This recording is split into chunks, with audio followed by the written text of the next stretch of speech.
देखिए, बजट में सभी के बारे में, हर वर्ग के बारे में सोच समझ के सभी को हमने एक साथ सम्मिलित करके सभी के लिए कुछ ना कुछ दिया है। चाहे युवाओं की बात करें, महिलाओं की बात करें, इंफ्रास्ट्रक्चर की बात करें, हेल्थ की बात करें, स्पोर्ट्स की बात करें, टूरिज्म की बात करें, किसानों की बात करें, हर व्यक्ति को हम लोगों ने इस बार हर वर्ग को देखकर इस बजट को बनाया है। और मुझे तो लगता है कि इस बार जितना इंफ्रास्ट्रक्चर कैपिटल एक्सपेंडिचर भी हम लोगों ने 1.5 गुना बढ़ाया है, क्योंकि एक विकसित राजस्थान बनाने के लिए 2047 में विकसित राजस्थान का जो सपना है, जो हमारे माननीय प्रधानमंत्री जी का सपना है पूरे भारत को एक विकसित भारत बनाने का 2047 तक, और यहाँ पर माननीय मुख्यमंत्री जी और हमारी पूरी टीम भी चाहती है, हम सब चाहते हैं, मुझे लगता है राजस्थान चाहता है एक विकसित राजस्थान बने 2047 तक। उसका फाउंडेशन रखने के लिए, उसकी नींव रखने के लिए जो अभी से हम लोग तैयारी करेंगे प्लानिंग के साथ, वो सब चीजें मुझे लगता है इस बजट में है। इनके 12 महीने तो समझ में ही नहीं आएगा कि बजट आया क्या है। धरातल पे उतरने का कोई मतलब नहीं है इसका, केवल आंकड़ों का और शब्दों का मायाजाल है। क्योंकि केंद्र का बजट आया नहीं, इसलिए इनके पास में कुछ बोलने के लिए, देने के लिए बजट में कुछ था नहीं। आप देखिए कि किलों की और महलों की बातें होती रही, खेती की, किसान की, गरीब की, नौजवान की, दलित की, पिछड़े की और मातृशक्ति की कहीं कोई बात नहीं हो रही थी।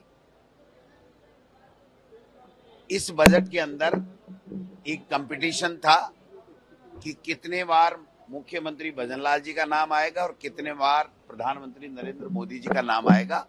इसके अलावा कुछ भी नहीं था।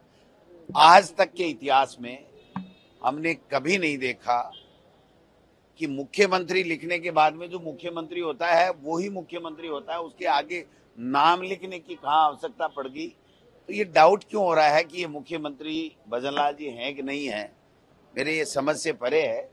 इस बजट की गरिमा को तार तार किया है इन्होंने। कि माननीय मुख्यमंत्री जी ने कहा और हमने अपने संकल्प पत्र में कहा कि 450 रुपए में सिलेंडर देंगे, आज वो प्रदेश की जनता को मिल रहा है।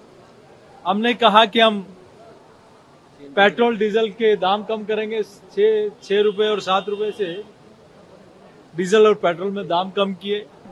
हमने कहा कि पेंशन को बढ़ाएंगे, वो पेंशन झुंझुनू की धरती से बढ़ाई। हमने कहा किसान सम्मान निधि बढ़ाएंगे, तो वो टोंक की धरती से उसको बढ़ाया। हमने कहा ईआरसीपी, उसका टेंडर कर दिया। ये कांग्रेस की फितरत है कि उन्होंने कभी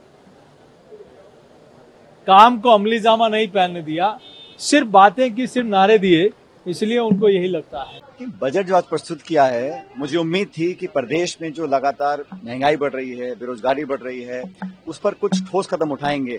लेकिन बजट भाषण को सुनने के बाद मुझे ऐसा लग रहा है कि सिर्फ खाना पूर्ति हुई है और कोई ठोस कदम उठाए नहीं है। जो मूलभूत सुविधाएं की जनता को जरूरत थी, आज बिजली पानी से बहुत बुरा हाल है प्रदेश में, और विशेष रूप से जो कृषि क्षेत्र है उसमें जो घोषणाएं पहले की थी उनको पूरा नहीं कर पाए, अभी नई घोषणाएं करी हैं।